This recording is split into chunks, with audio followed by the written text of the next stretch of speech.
My focus is on individual defensiveness. By the way, Mr. Branch is my supervisor. All right, so I looked at the relationship between individual defensiveness and different forms of learning in organizations, not in the sense of being taught, but in the sense of whether the organization itself does things that promotes learning within the organization for improvement and performance.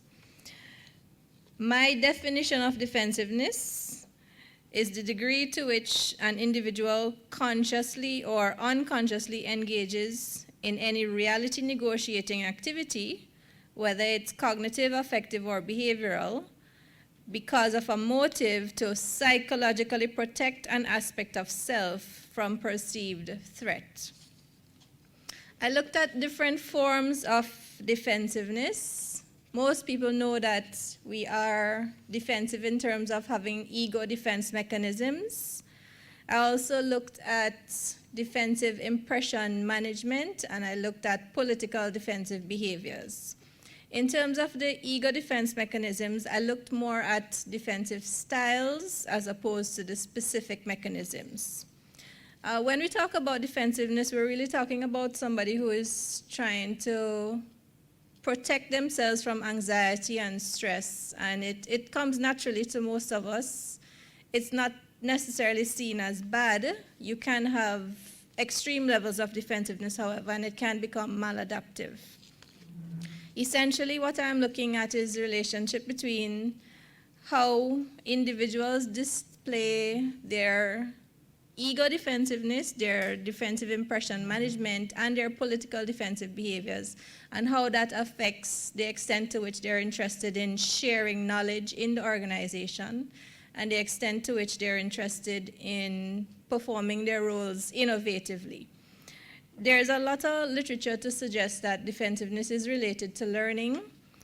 One of the things that is important in my study is that I looked at the 3 different forms of defensiveness. You don't usually see a focus on defensive impression management, which is the idea that you're trying to protect your self-image, and you don't usually see a focus on political defensive behaviors, which is the interest in protecting your self-interest. You don't want anybody to make demands on you, so you try to avoid certain activities.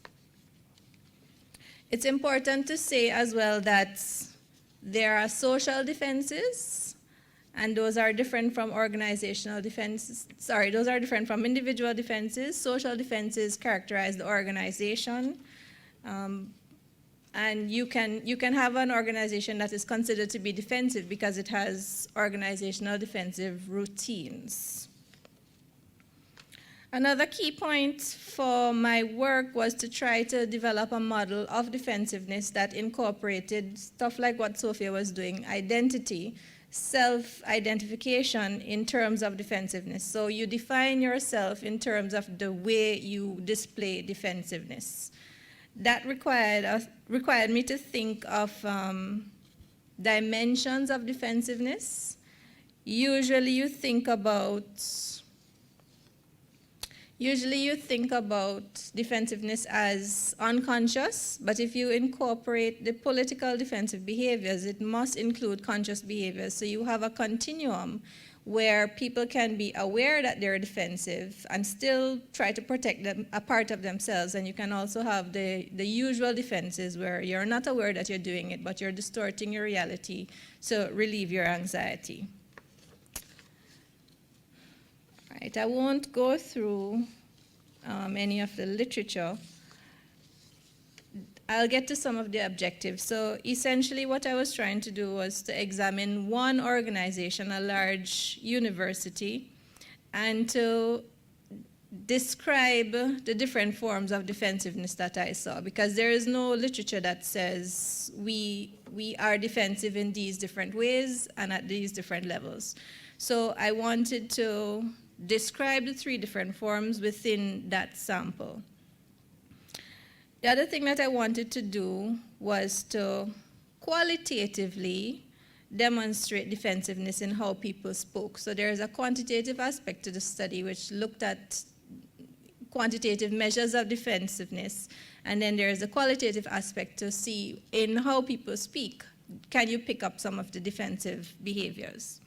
Another thing that I tried to do was, again, quantitatively look at the relationship between those three forms of defensiveness that I pointed out and the extent to which you feel psychologically safe in the organization, the extent to which you wanted to share knowledge with your colleagues, and the extent to which you wanted to perform your role innovatively.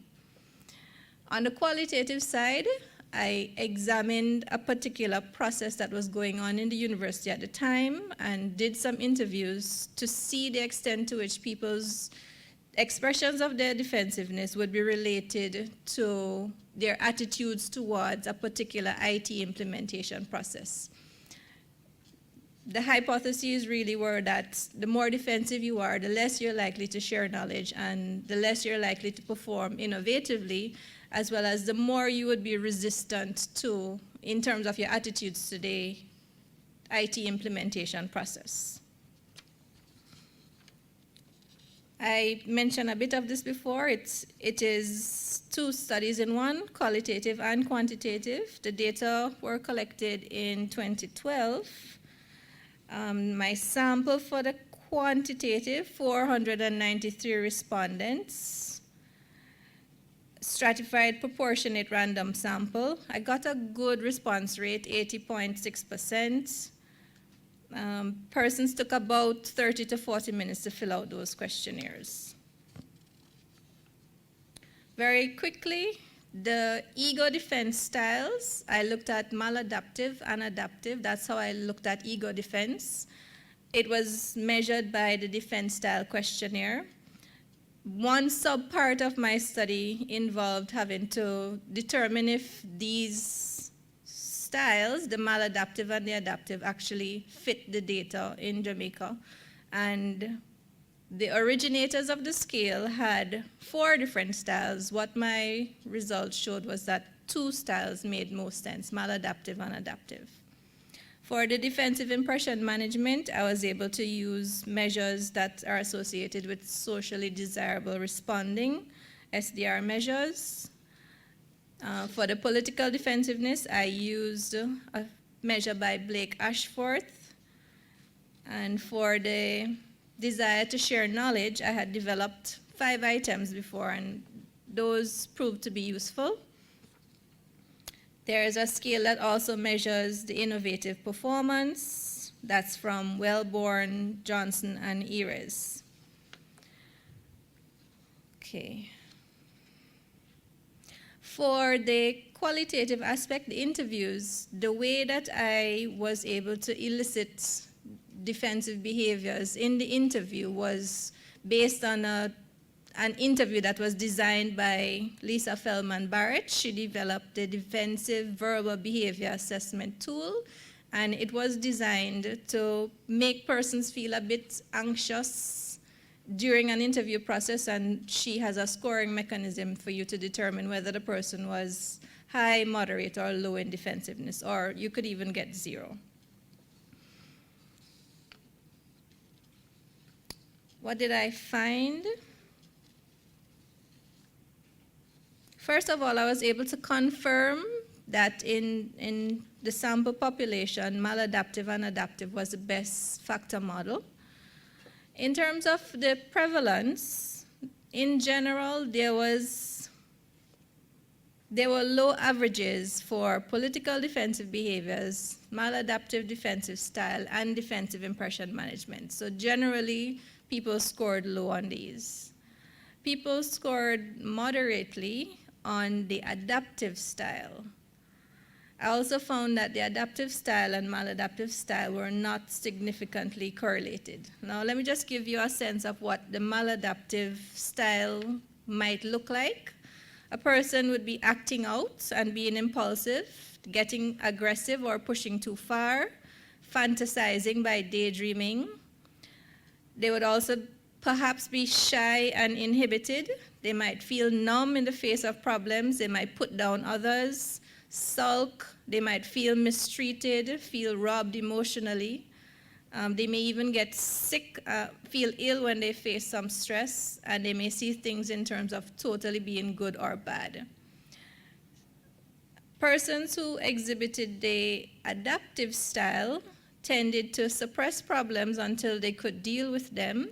They used creative ways to manage their stress and anxiety, and they feel like they could deal with their problems. They felt fearless, and they tended to see the funny side of problems.